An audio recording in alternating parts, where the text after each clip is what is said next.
Mes chers compatriotes, bonsoir.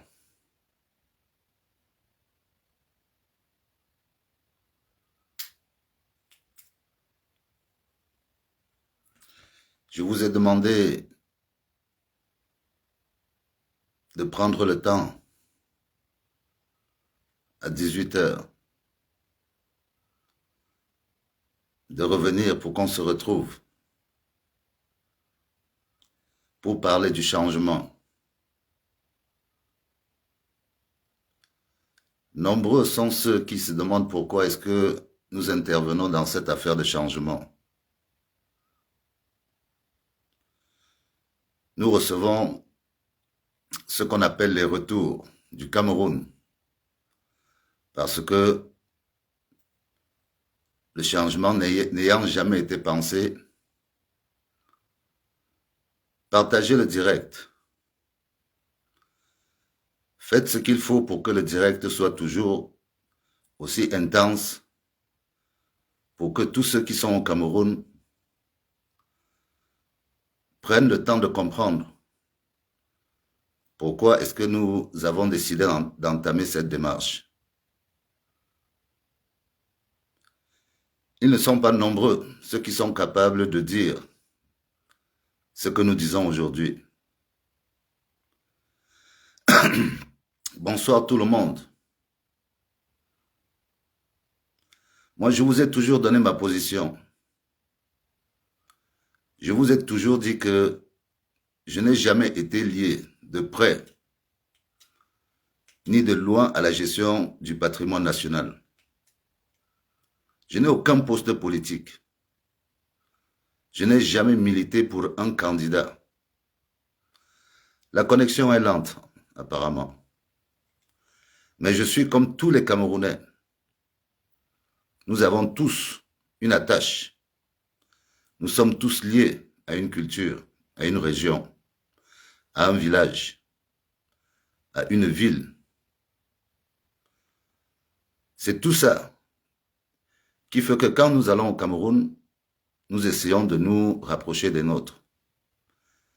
Mais il y a quelque chose de supérieur qui est au-dessus de nous, c'est le Cameroun. À partir du moment où nous constatons que le Cameroun est en danger, nous devons sortir de nos villages, de nos postures, de nos traditions, de tout ce qu'il faut pour sauver le Cameroun. Parce que la chance que nous avons, c'est que nous avons un pays qui a beaucoup de culture. Et c'est ce mélange de culture qui fait notre richesse. Nous sommes différents les uns des autres de beaucoup de choses. Mais on arrive toujours à se retrouver quelque part. On a très mal expliqué à mes frères du Sud quelle était la véritable puissance du pouvoir au Cameroun.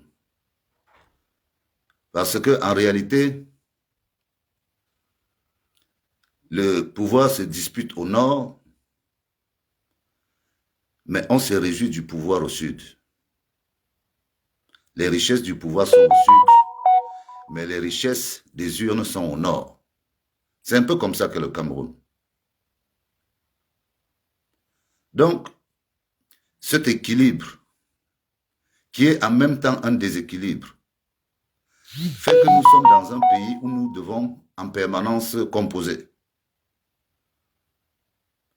Et nous, les Boulous, mes frères et moi, n'avons jamais gagné le pouvoir parce qu'on était les plus nombreux du Cameroun. Nous sommes une minorité, nous les Boulous. Mais nous sommes tellement riches, comme les gens de l'Est. Les richesses qui sont dans le sous-sol des gens de l'Est et des gens du Sud fait que toutes les autres tribus feront ce qu'elles veulent. Elles seront obligées de composer avec nous. Qu'il y ait M. Biya ou qu'il n'y ait pas M. Biya. Ce n'est pas le président Biya qui a fait construire la route qui part de Yaoundé, qui vient jusqu'à Saint-Mélima. Ce n'est pas M. Biya. Si M. Biya est devenu président de la République, c'est parce que le président Ahidjo a trouvé des moyens, moi je n'étais pas là à cette époque, de faire exister les minorités. Et nous existons comme minorité, mais en ayant dans l'imaginaire des Camerounais comme étant détenteurs du pouvoir. Mais en réalité, les Poulous n'ont pas le pouvoir.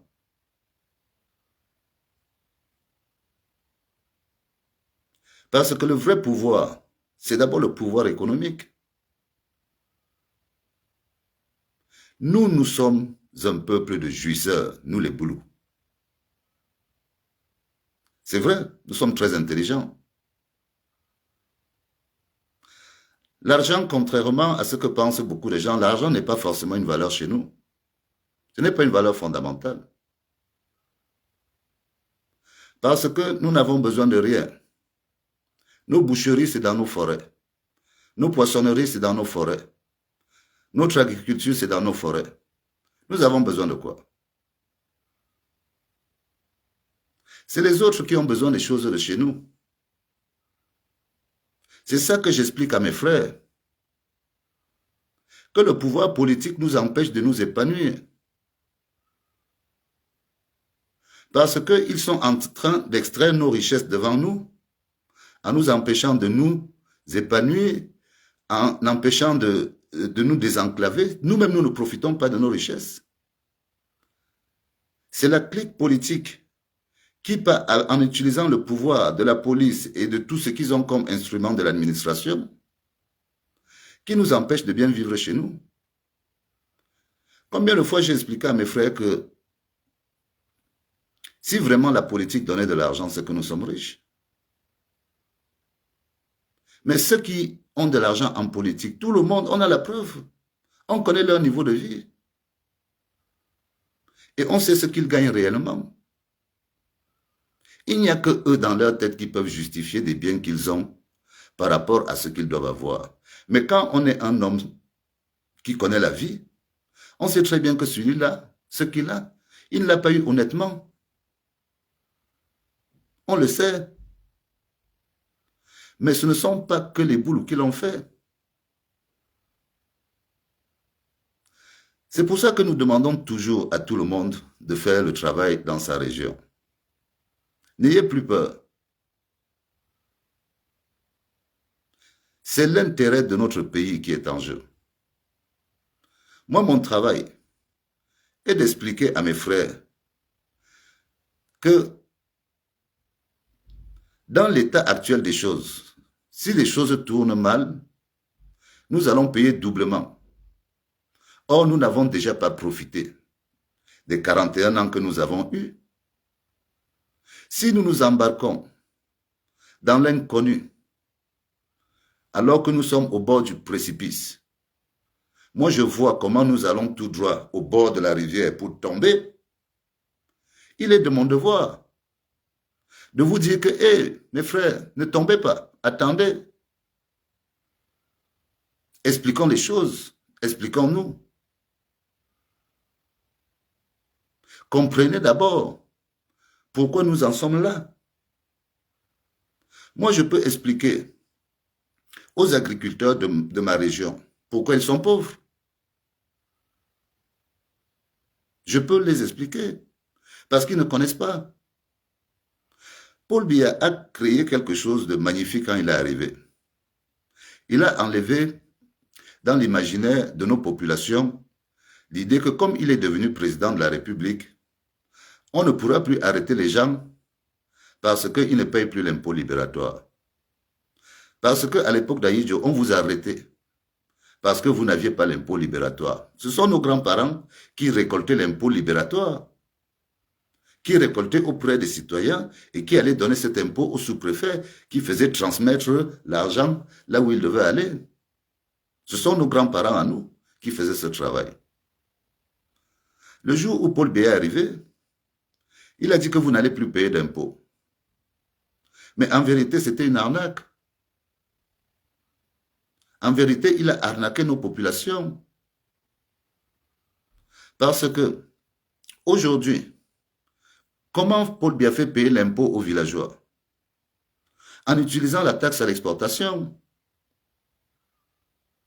Parce que nous, les hommes de la forêt, nous donnons à l'État de l'argent chaque année en tant que citoyens. C'est-à-dire nous participons à l'effort de la nation en produisant le cacao que l'État envoie à l'extérieur et qui récupère une taxe à l'exportation. À l'époque où l'État récupérait 150 francs le kilo sur la taxe à l'exportation, ça lui ramenait entre 400 et 500 milliards chaque année. De l'argent qui entrait dans l'État, que les agriculteurs donnent. Qu'est-ce que les agriculteurs ont eu en retour? Qu'est-ce que les agriculteurs ont eu en 40 ans en retour? Les agriculteurs sont une valeur sûre. Le cacao est produit chaque année. Même aujourd'hui, où la taxe à l'exportation a été ramenée à 75 francs, où on veut promouvoir la transformation locale. Les agriculteurs donnent à l'État pratiquement entre 150 et 300 milliards chaque année d'impôts grâce à leurs efforts. Sans aide, sans subvention, sans aménagement de routes, sans politique agricole, rien.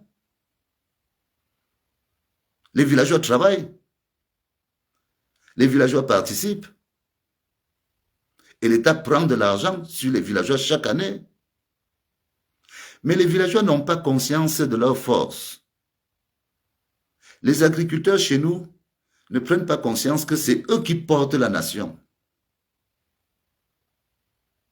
Dans chaque pays au monde, pour ceux qui viennent dans la diaspora, est-ce que vous ne voyez pas le poids des agriculteurs? Les agriculteurs arrêtent l'économie en France. Chez nous, on prend des agriculteurs comme des moins que rien, alors que c'est une force. Qui a déjà expliqué à l'agriculteur qu'il paye de l'impôt à l'État depuis que Paul Biya est là?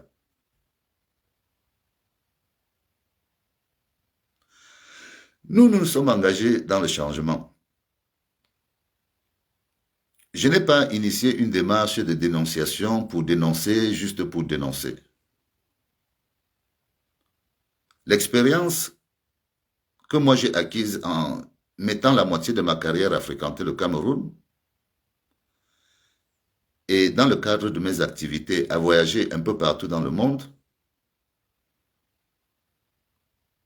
me permet d'apporter un diagnostic et de dire que si on fait par exemple telle chose chez moi, ça pourrait marcher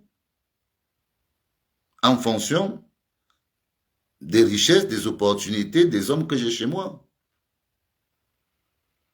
Mais la classe politique actuelle ne permet pas, elle ne veut pas que le développement se fasse. Elle veut utiliser nos populations comme du papier jetable qu'on va venir prendre après chaque 5 ans ou 7 ans pour l'utiliser à des fins qui sont autres que la gestion du bien public. Et ça, c'est au nom de Paul Biya. Et nous nous disons clairement que ça s'arrête en 2025. Nous qui sommes du dialogue, nous commençons à le dire. Que ça s'arrête en 2025. Moi, je viens toujours ici vous faire des petits clins d'œil des secrets du palais. Moi, j'appelle ça comme les secrets du palais. Nous vous disons que le président n'a plus les forces de continuer. Nous disons ça à nos populations. Nos populations le savent. Tout le Cameroun le sait. Je vous raconte ici une petite histoire qui vient de la bouche du petit frère du président de la République, qui raconte à une élite du Sud et que cette élite du Sud raconte l'histoire, on est en train de boire un verre. Les secrets du palais nous trouvent partout où nous sommes. Nous savons ce qui se passe à l'intérieur de la famille étant au quartier. en buvant avec nos frères. Parce que c'est toujours les mêmes élites qui viennent raconter. Donc, il nous parvient que la famille présidentielle s'est assise à la convocation du petit frère du président. Je ne vais pas donner l'ordre du jour de la réunion, mais une réunion a été faite à l'initiative du petit frère du président. La semaine qui suivait, le président est venu et son petit frère lui a fait part de la réunion qui a été tenue en son absence.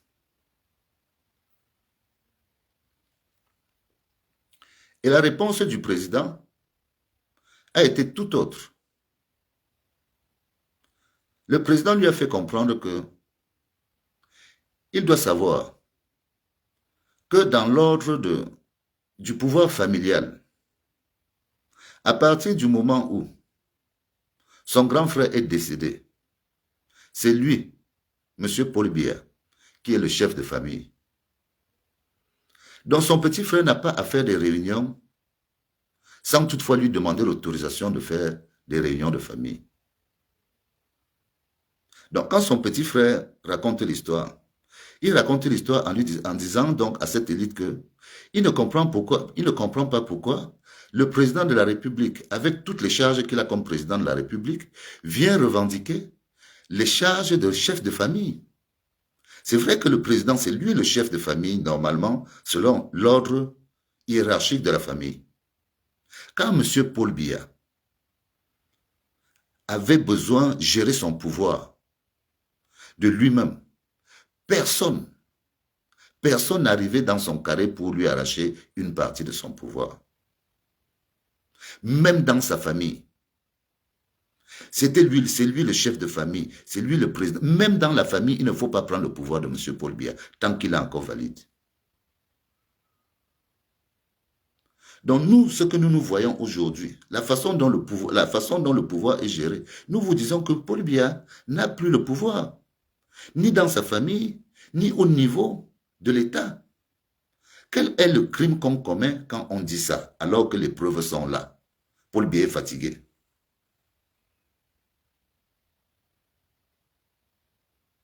Demandez aux élites comment est Paul Biya. Aujourd'hui, tout le monde, ils sont en train de savourer les reliques du pouvoir comme des hyènes.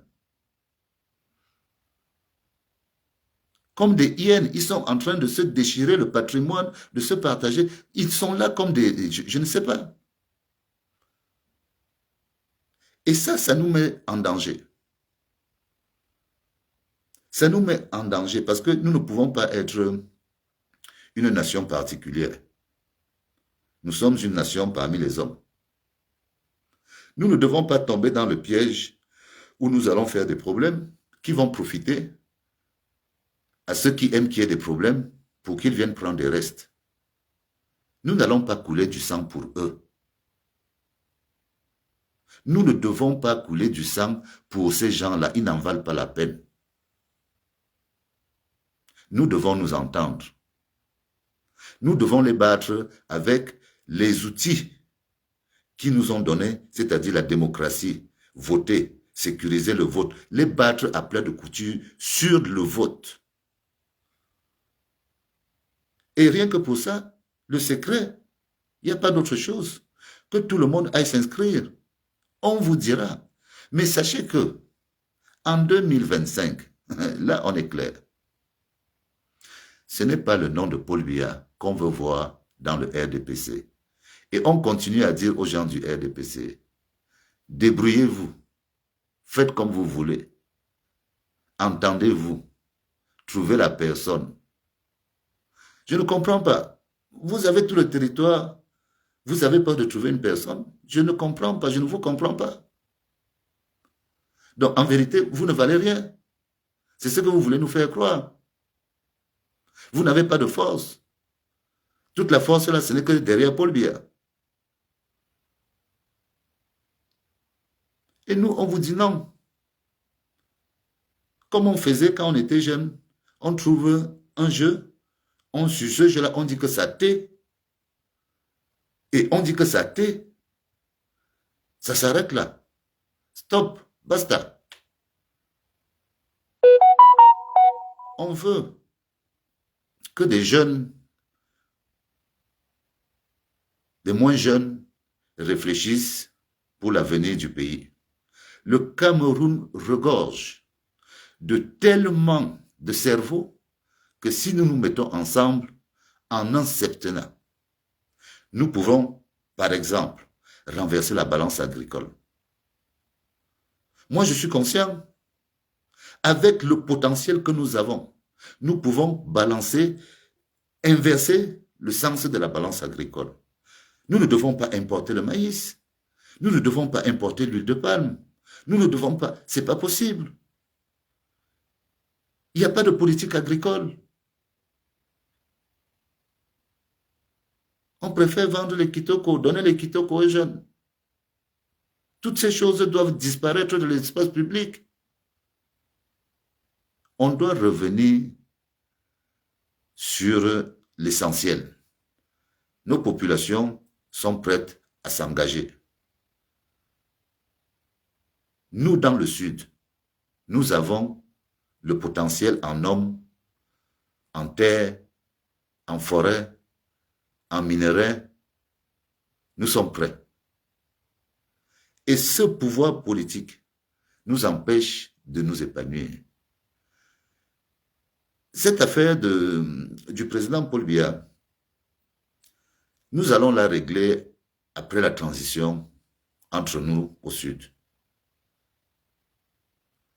Parce que c'est plus profond que ce que vous voyez là.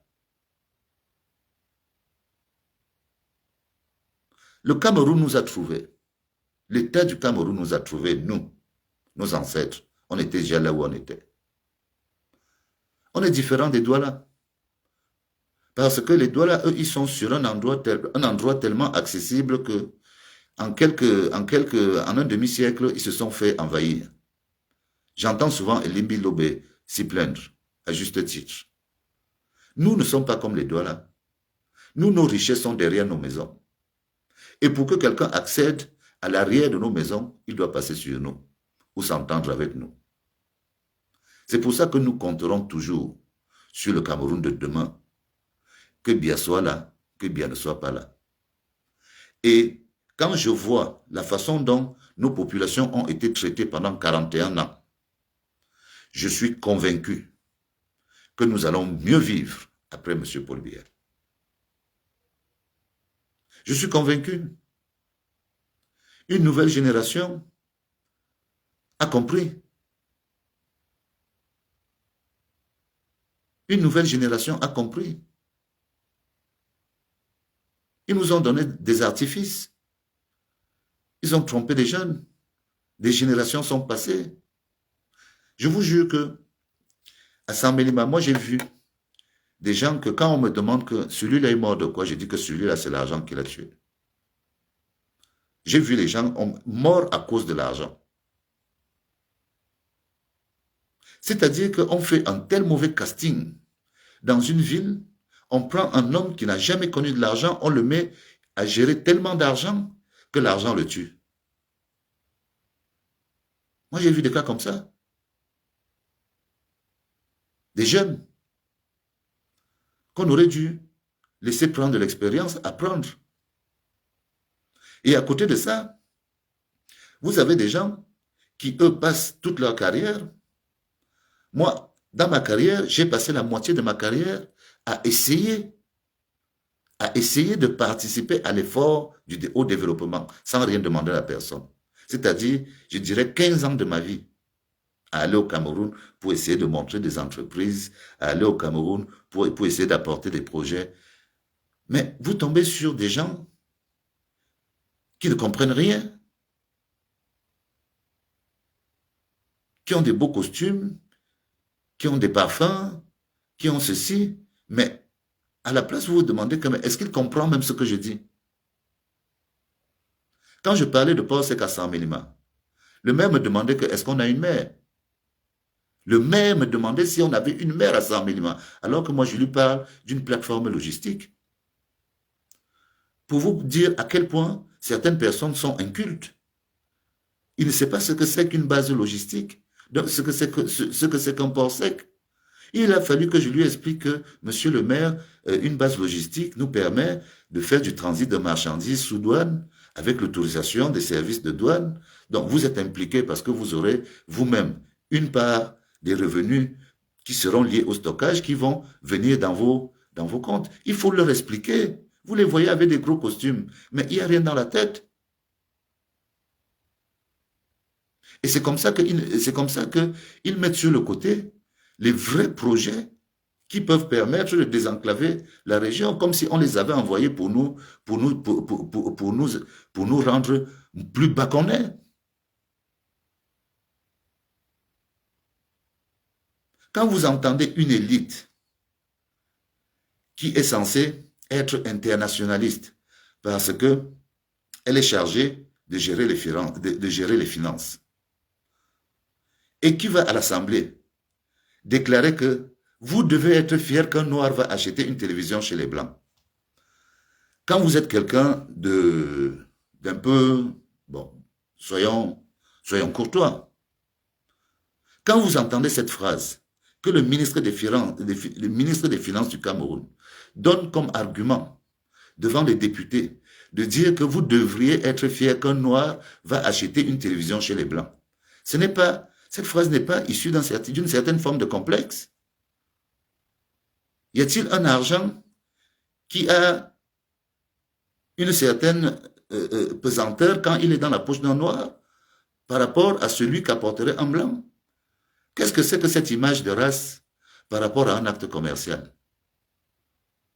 Est-ce qu'on fait les affaires en fonction de la race? Donc, quand vous arrivez à suivre ce genre d'analyse, mais les bras tombent, c'est-à-dire que vous dites que bon, il n'y a rien à faire, quoi. Il n'y a rien à faire. Et des exemples comme ça, bon, on peut en compter. Hein. Le résultat du noir qui allait acheter chez les Blancs, ça a donné quoi?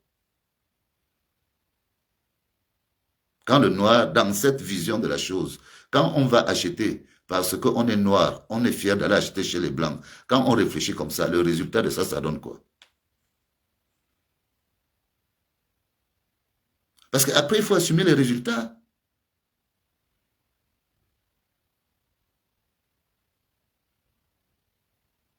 Moi, je ne suis pas un... Je ne suis pas un intellectuel. Quand vous entendez Marlène parler, vous ressentez quelqu'un qui a un parcours académique, qui vous fait une explication scientifique de ce que c'est la politique. Moi, ce n'est pas le cas avec moi. Moi, je suis un enfant du quartier. J'ai connu les choses de la base jusqu'au sommet parce que j'ai côtoyé des milieux du sommet. Sans toutefois me vendre. Sans toutefois me vendre. Je n'ai participé avec personne. Nous, les boules, nous sommes orgueilleux. Les faux boulous, c'est ceux qui vont danser quand ils mangent une cuisse de poulet. Parce que ce qui tue souvent le boulot, c'est la viande et ça peut être la femme. Et c'est ça la différence. C'est pour ça que chez les boules, il faut des chefferies. Nos chefferies ont été mises de côté depuis l'arrivée de Paul Biya. Paul Biya a affaibli nos chefferies. C'est pour ça que ce désordre-là existe. Ils se sont achetés des chefferies en disant qu'ils vont, je ne sais pas quelle image, ils voulaient montrer par rapport aux chefferies traditionnelles. Mais nous, on n'a pas hérité des chefferies achetées. Nos chefferies ont été bâties sur des secrets que personne ne peut nier. Et tout le monde n'a pas la chance d'avoir eu à dire au revoir à ses grands-parents. Tout le monde n'a pas eu l'initiation. Dans une chefferie, tout le monde n'utilise pas la chambre du chef.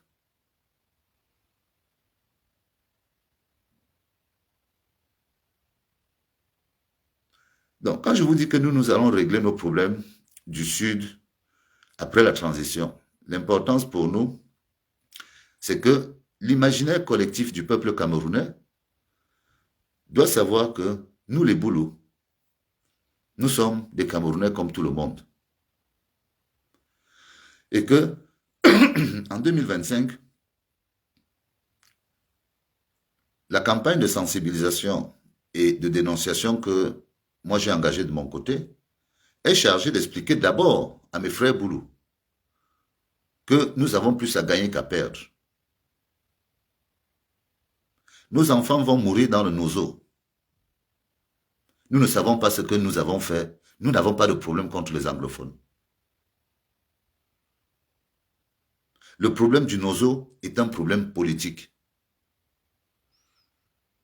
Il faut qu'ils aient le courage de faire sortir les Ayou Tabé et tous ceux qui revendiquent les problèmes là-bas, qu'on les fasse asseoir, que tout le monde s'asseye. Mais ça ne peut plus se faire avec ce pouvoir-ci. Ils ont fait couler trop de sang. Même ceux qui sont là-bas ne sont plus prêts de s'asseoir avec eux. Donc, pour pacifier le Cameroun, nous devons passer par un changement inéluctable. Tout change dans la vie. Pour bien arriver au pouvoir, j'avais 10 ans. J'avais 10 ans. Donc, aujourd'hui, quel crime je ferais si je dis que à 52 ans, je ne dois plus engager mes populations dans la course au pouvoir en me mettant derrière Paul Biya, parce que je sais que Paul Biya n'est plus capable? Quel est le crime que je fais? Quand je prends l'engagement de démontrer à mes frères qui supportent encore, qui sont encore sous l'influence des élites, parce que les élites ont tout simplement mis sous cap nos populations en fonction de leurs aires géographiques. Elles font tout pour faire à ce que ces populations ne puissent pas avoir les yeux éclairés. Et nous, vu que la souffrance n'a pas de frontières, Ayolo, dans son village, quand il revient de Yaoundé, il ne distribue pas le riz dans toutes les maisons. Même dans son village, il y a des gens qui dorment sans manger. C'est ça qui est la réalité. Moi, je n'ai jamais vu une élite qui arrive et qui dit que bon, on vient vous donner à manger pendant une semaine. On ne mange pas chez eux. Chacun mange chez lui. Chacun mange chez lui. Non, mes frères doivent reprendre. On est orgueilleux à la base. On est accueillant, orgueilleux, respectueux. Mais il faut qu'on prenne cette dose de courage qu'on nous a, en quelque sorte, enfermés. On nous a enfermés dans la peur. Et certains sont convaincus que c'est en allant se vendre chez certaines élites pour détruire les autres que les choses vont avancer. Mais non, le résultat est là. Ça n'avance pas. Les crimes économiques qui ont été faits par les élites du Sud, qui démontrent qu'elles n'ont jamais aidé véritablement le président Paul Biya. S'il faut que je les dénonce toutes, je vais toutes les dénoncer pour que les gens comprennent. Si je vois qu'à un certain moment, je n'ai même plus besoin de dénoncer et que tout le monde est déjà prêt par l'engouement aux inscriptions, par l'intéressement à voir des têtes nouvelles. Si moi je vois que toute cette mayonnaise a prise, j'arrête les dénonciations et puis je laisse la justice continuer son travail. Moi je ne me prends pas pour un justicier. Mais ce que je sais permet d'étayer, d'expliquer aux populations que vous courez dans le sac. Contrairement à ceux qui me disent ici que c'est nous qui courons dans le sac, moi je dis à mes populations que c'est vous qui courez dans le sac. Et la sortie, c'est qu'on risque d'aller vous laissez au milieu des loups, au moment où il va falloir vous manger. Nous ne faisons pas le poids démographique vis-à-vis des coalitions qui peuvent arriver. D'ailleurs, à Sambelima, je disais à mes frères que comme nos élites sont nulles et que de l'autre côté, dans leur combat entre les Nanga et les Boulous, Ngongo les a dosés. Est-ce que je cache ça? Vous ne pouvez pas avoir fait vous-même introduit une personne qui arrive, qui vous balaie, vous êtes 10. Ils vous dribblent tous, pam, pam, pam, et vous tombez dans le même piège. Et c'est à Saint-Mélima que vous venez faire les beaux, vous allez dans les bars, vous achetez les machins, vous sortez les billets de 10 000. C'est votre pouvoir s'arrête à Saint-Mélima. C'est sur nous que vous venez faire votre force.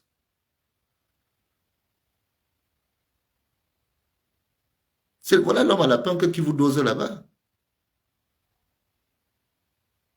Vraiment, j'ai été très touché de voir comment un ressortissant, un frère, se plaignait devant la mairie de Nangue-Boko pour démontrer l'état de décrépitude dans laquelle la maison du parti du RDPC de Nangue-Boko. C'est une honte. Et ils sont à Yaoundé, ils boivent des pétrus. C'est-à-dire que même chez eux, là-bas, eux, ils deviennent des rois.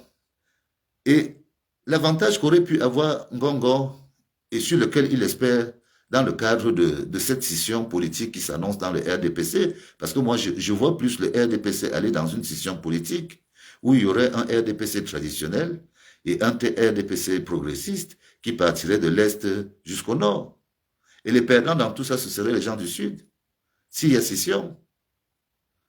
Parce qu'après avoir mangé autant d'argent dans vos ventres vous seuls, si on parle vraiment de politique, très peu de personnes sont prêtes à s'allier avec vous. Parce qu'on sait que quand vous êtes aux affaires, vous mangez seulement seul. Donc même jusque-là, même au niveau des alliances politiques, le Sud n'est pas bien parti. Donc nous devons nous préparer à une autre reconfiguration politique parce que le nom de Paul Biya n'est pas éternel, c'est fini. Non, Paul Biya, c'est fini. Venez pas seulement nous dire que je suis docteur en machin, voici professeur machin. Non, non, non, ça ce sont des titres. Montrez-nous sur le terrain que vous avez un homme prêt qui peut assumer les responsabilités du pays. Il nous sort un programme crédible, on voit l'équipe qui l'accompagne et on voit si on la suit. Comment on peut dire que c'est balle au centre? C'est balle au centre, sans Paul Biya. C'est ça que nous on dit. Au niveau du Djellabo, c'est ça que nous on dit. Et on est nombreux à le dire. Allez faire les sondages. Allez faire les sondages. Allez dans les villages. Que Paul Biya, est-ce que tout le monde va te dire Aka? Tout le monde va te dire Aka. Je ne peux pas vous compter le nombre de ponts que j'ai dû refaire pour aller chez moi. Pendant 41 ans de pouvoir, le nombre de ponts. J'arrive, je trouve le pont cassé, les planches des accès. Je descends, j'appelle mes frères, je dis, mettons des planches, on fait le pont pour que nos voitures puissent passer. Je suis à 28 km de Saint-Mélima. Je ne peux pas vous dire. J'ai honte de le dire. Les moyens ne manquent pas. Les exemples sont là. Usine à manioc, machin de tracteur. Les exemples sont là. On va vous sortir un investissement, vous regardez, vous dites que mais cet investissement, c'est quoi la tête, c'est quoi la queue? Cet investissement, c'est pour faire quoi? Ils te disent que non, nous on fait.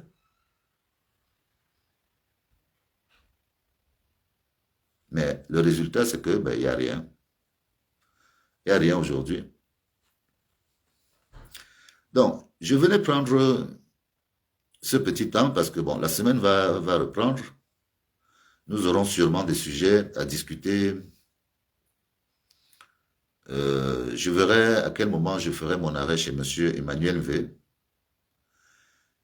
Mais je continue à garder contact avec mes frères pour leur dire, écoutez-nous, Nous demandons aux médias de prendre ce sujet au sérieux.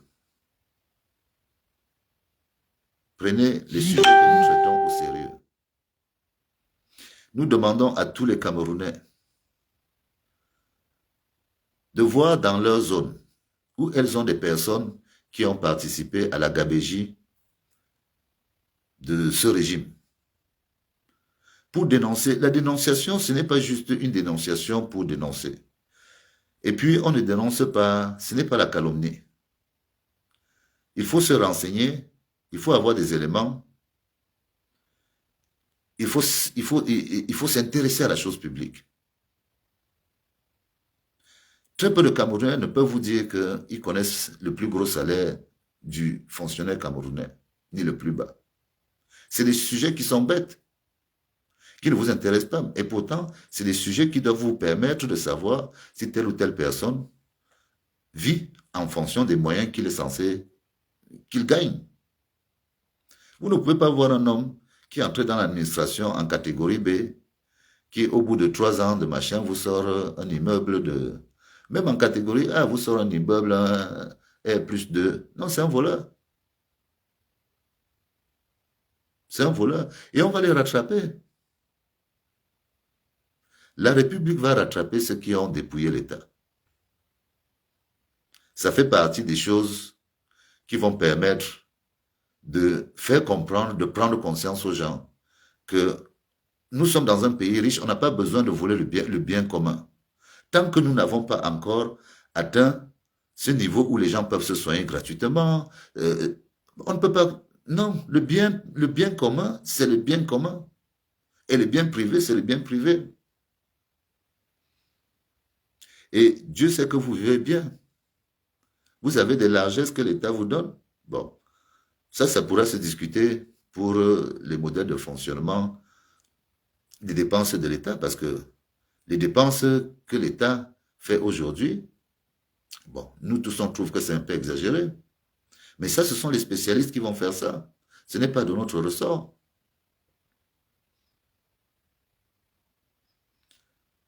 Prenons conscience. Ayez le courage dans le RDPC de trouver quelqu'un d'autre. Laissez Paul Biya. Laissez Paul Biya aller se reposer. C'est ça qu'on vous dit. La forfaiture de Paul Biya président, vous pouvez faire les appels que vous voulez. Faites les appels que vous voulez. Ça ne passera pas.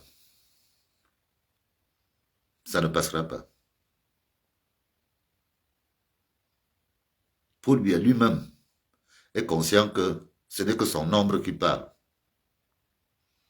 Comme on dit dans un vieil adage que si vieillesse pouvait, et si jeunesse savait, si Paul Biya pouvait, il vous chasserait tous. Mais il ne peut pas. Il ne peut plus. Il ne peut plus. Faites ce que vous avez à faire. Vous qui êtes en responsabilité. Organisez-vous. Ne nous envoyez pas dans le sang. C'est ça que nous on dit. Vous avez pris les boules, vous les avez mis en avant-poste. Nous, on dit qu'on n'a pas le problème avec le Camerounais. On ne veut pas le pouvoir là. C'est ça qu'on dit. Vous ne pouvez pas nous mettre devant les Camerounais, nous prendre, aller dire aux Camerounais que les Boulous avec Paul Biya veulent encore le pouvoir. Nous, on vous dit que, les Boulous, on dit que, ils ne veulent pas le pouvoir que vous allez chercher en 2025 là. On va suivre ceux qui seront devant pour prendre le pouvoir, pour apporter notre part d'effort à la juste mesure de nos moyens. C'est simple. On aimerait qu'on sorte même de ces équilibres régionaux qui ne nous servent à rien. Tout ça, là, ça ne nous sert à rien. On veut la compétence.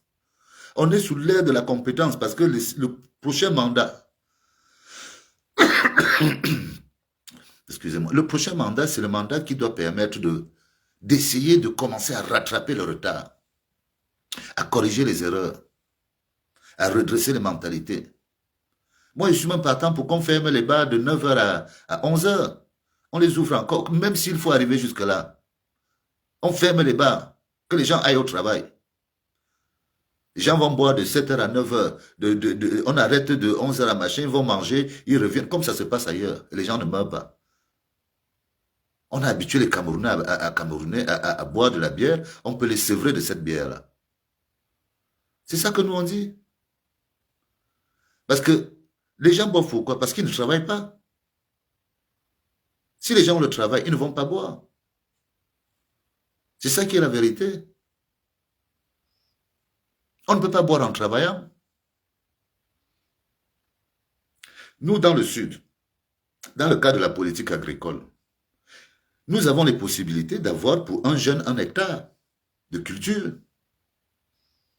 Si l'agriculture oriente notre jeunesse à dire que les besoins du Cameroun, c'est le maïs, et qu'on mette une politique agricole qui permette à chaque jeune de pouvoir produire 1 hectare de terrain, nous avons du terrain. On peut avoir un jeune 1 hectare. Les études démontrent qu'il faut environ 400 000 francs pour 1 hectare. Ça fait un capital. On peut. Et si on fait comme ça pendant des années, on va avoir les résultats de l'effort du travail. On ferme la société qui fabrique les kitoko. On commence à boire notre matango traditionnel qu'on buvait le matin et qu'on buvait quand on revenait du travail. C'est comme ça qu'on a toujours fonctionné. Les qui ont créé la richesse du Sud, ce ne sont pas les fonctionnaires. Ce sont les agriculteurs qui ont construit les villes sans Mélima, toutes les villes qui sont dans le Sud. Ce sont les fonctionnaires, ce sont nos grands-parents, nos arrière-grands-parents. Et ils construisaient avec quoi? Avec le fruit de leurs efforts, du cacao qu'ils plantaient. Il y a des régions où il n'y a pas de terre. Nous, on a les terres. On les donne gratuits à des gens qui arrivent. On a donné 60 000 hectares à Franck Biya. Nous, on a donné 60 000 hectares à Franck Biya pour qu'il fasse les VA Sud. Il n'a pas acheté. On lui a donné. Et des hectares, des milliers, des millions d'hectares, il y en a encore. On ne va pas tout détruire. Parce que, comme je vous ai dit, la forêt, c'est notre vie. Moi, je me sens plus en sécurité en vivant dans ma forêt qu'en vivant à Paris. Parce que dans ma forêt, je n'ai pas besoin de chercher 10 centimes ou 20 centimes. Si je veux boire de l'eau, je sais quelle racine me donne de l'eau. Je veux manger la viande, je tends mon piège. Je chasse mon rat. Hein? Moi, si je fais Koh-Lanta, je vais prendre du poids.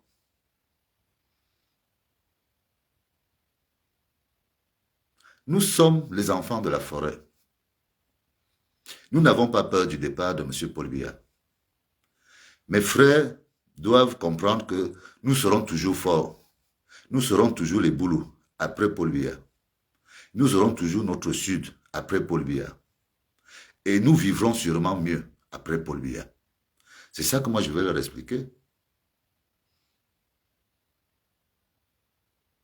C'est vrai que ceux qui sont au pouvoir, ceux qui sont aux affaires, je vous assure que ces paroles, c'est des paroles qui les blessent. Ils ne veulent pas entendre ça. Parce que notre histoire ne date pas seulement de l'ère de Paul Biya. La manipulation de nos populations date du départ des Allemands. Ce n'est pas d'aujourd'hui.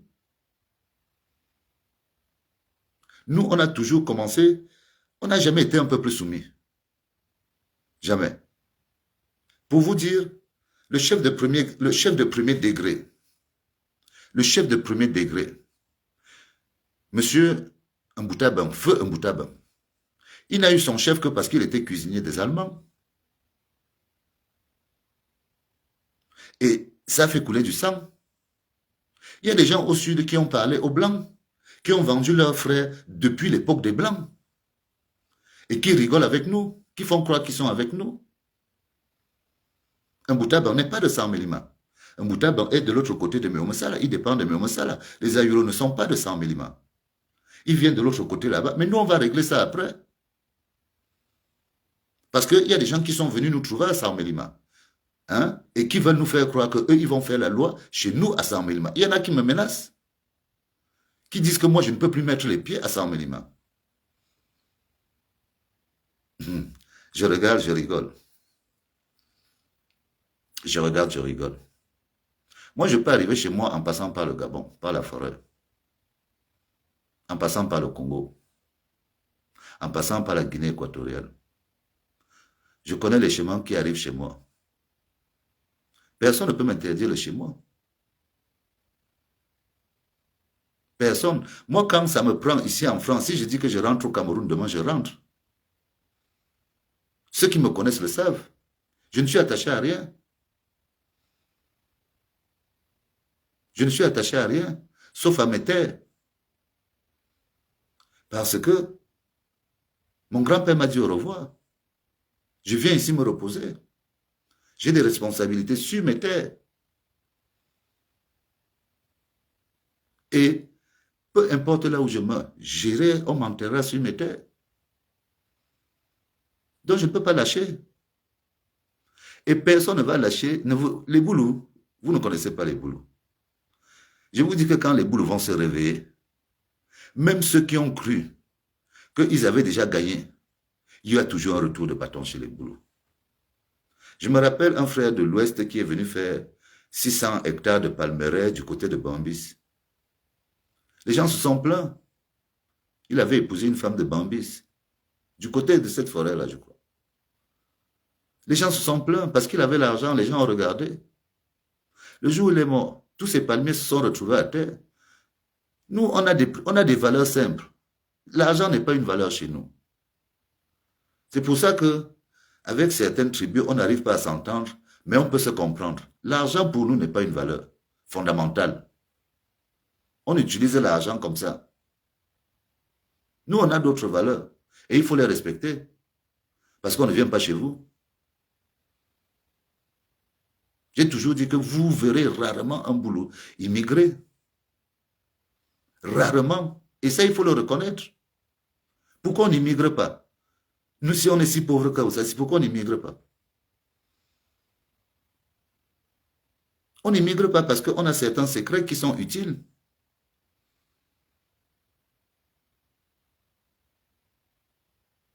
Si vous donnez nos forêts, nos biens à d'autres personnes, vous revenez après un siècle, vous n'êtes pas sûr de trouver les mêmes forêts.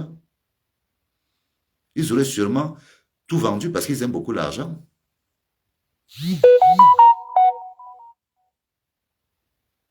Or, les boulous ont accepté même de vivre à l'époque où on ne vendait même pas le bois.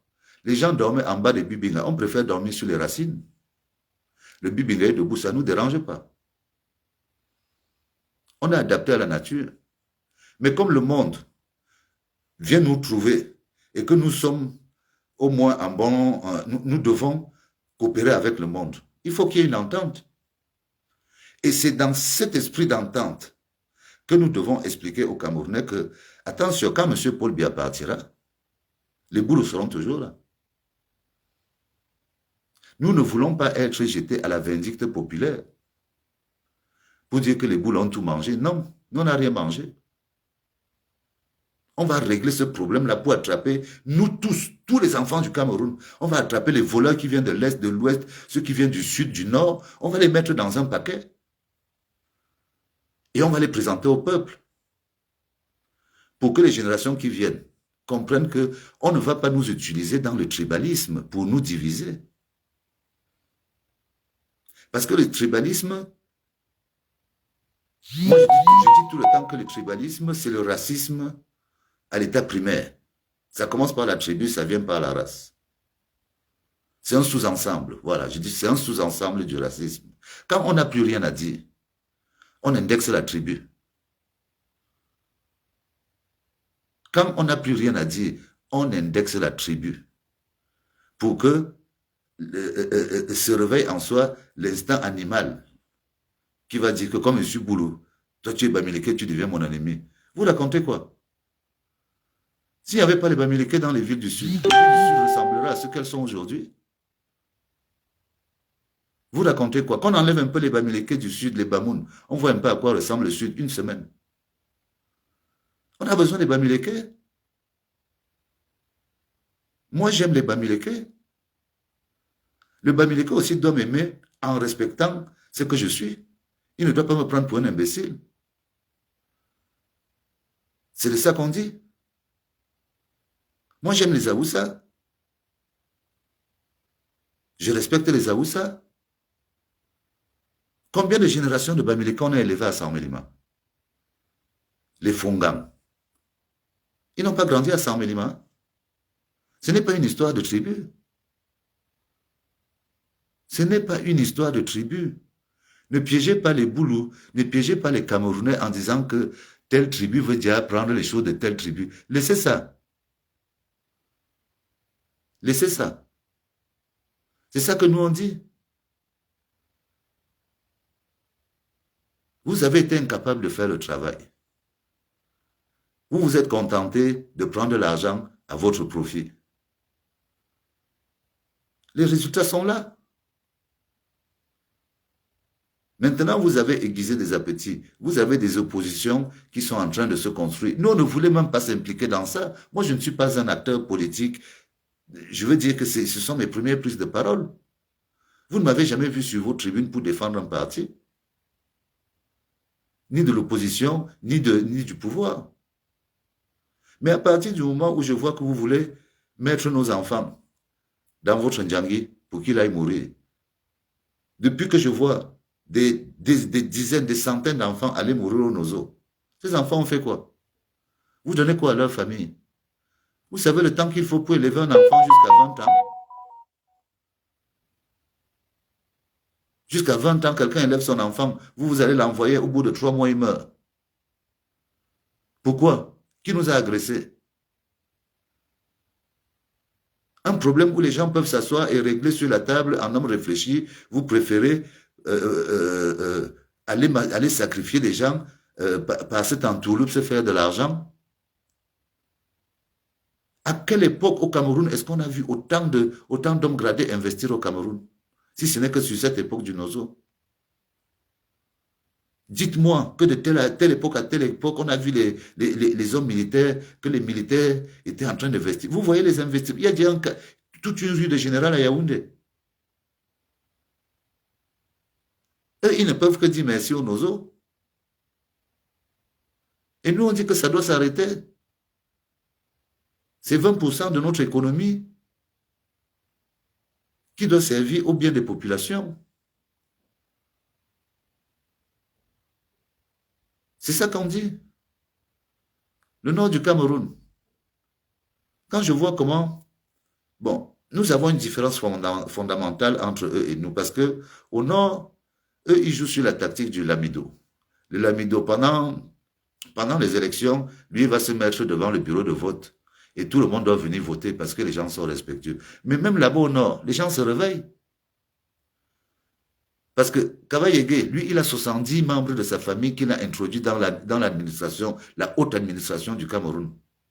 Est-ce que ça profite à toutes les familles du Nord? Pourquoi est-ce qu'à côté, il fait encore des séminaires de la famine au Nord? Ce sont les séminaires de la famille qui font que les enfants sont recrutés dans Boko Haram. Parce que les Kavayegue ne font profiter du bien, du pouvoir qu'à leur famille. À lui seul, il a 70 personnes. Si Paul Biya avait mis 70 personnes de sa famille dans le gouvernement, tous les Camerounais se seraient mis à pleurer. Mais Kavaï, écoutez vos médias, Kavaï a 70 personnes que lui, entre ses fils, ses beaux-fils, ses petits-fils, tous ces gens sont au sommet du pouvoir, entre inspecteurs du trésor, inspecteurs des impôts, machin. Il a même créé une succursale de l'Assemblée nationale au Nord. Je ne sais pas si vous voyez dans quel état est le pays. Quand on dit que partout les gens doivent dénoncer, pour que tout le monde prenne conscience que partout les gens doivent s'engager. C'est ça qu'on dit. On sait ce qui se passe à l'Ouest. Et on aimerait voir les gars de l'Ouest se réveiller pour dire que, franchement, chez nous, on a des gens, c'est vrai, ils nous apportent, mais c'est trop, ce n'est pas l'argent, ce n'est pas leur argent. Eux aussi, ils profitent. Ils profitent de l'État. Qui c'est qui envoie tous les revendeurs, tous les enfants qui vendent à 23 heures dans les bars jusqu'à 2 heures du matin? On voit des enfants avec des lampadaires, des machins. Ça profite à qui? C'est pas du commerce? Où est-ce qu'on paie les impôts de tout ça? Ça ne vient pas des grands magasins. Il y a des gens qui profitent de la misère des autres. Au Cameroun, c'est comme ça. Et on doit libérer tout ça. On doit assainir tout ça. C'est notre souhait. On doit assainir tout ça. Parce que chacun doit avoir son statut dans la société. Chacun doit savoir que si je travaille, je suis protégé par rapport à l'activité que je fais, que de laisser des gens, ils se sont déjà contentés de dire que c'est l'économie, je ne sais même pas comment ils appellent ça là, la microéconomie, c'est-à-dire que l'économie populaire, les gens se débrouillent. Ça veut dire quoi, les gens se débrouillent? Ça ne veut rien dire. Les gens ne se débrouillent pas, les gens travaillent. Et on doit organiser le travail. On doit protéger les travailleurs. Le sauveteur, c'est un vendeur. On doit trouver son statut. Le pousseur, il a un statut. Tout le monde doit trouver sa place dans le pays. Et dans tous les autres pays, on sait que quand tu es dans telle situation, on doit te mettre dans telle catégorie. Ça, c'est une histoire de professionnel. Quand le pays est organisé, les gens s'asseyent et font le travail. Pas les femmes ndongo. Les femmes ndongo, ce sont les maudits. Ce sont les gens qui ont tellement desservi le président que, franchement, ils donnent raison à tout ce que les gens disaient que non, quand tu veux refuser quelque chose à un bout, le donne à son frère. Femme ndongo, tu as été l'un des cancers du président Paul Biya. Tu as été l'un des cancers du président Paul Biya. Aujourd'hui, il y a des gens qui pleurent Beli des Boutous. Les gens pleurent Beli des Boutous. Quand on voit ce qui se passe au palais, nous, on pleure des hommes comme Nobelinga. On pleure des hommes comme ça. Les Mvondouundi, on les pleure. Oui. Donc, on ne va pas rester trop longtemps. Je vous remercie. Vraiment, je vous remercie. Faites partager tout ce qu'on essaie de dire au fur et à mesure. Je souhaite une bonne semaine à tout le monde. Je dis merci beaucoup à Marlène parce que à chaque jour que tu évolues, les Camerounais comprennent un peu mieux. Moi, je n'ai que les mots et le cœur et mon vécu que je peux partager avec mes frères. Je continuerai. D'ici quelques jours, je vous dirai quand je vais m'arrêter chez M. V. Parce que je continue à dire qu'il faut que j'explique à mes frères pourquoi on en est là.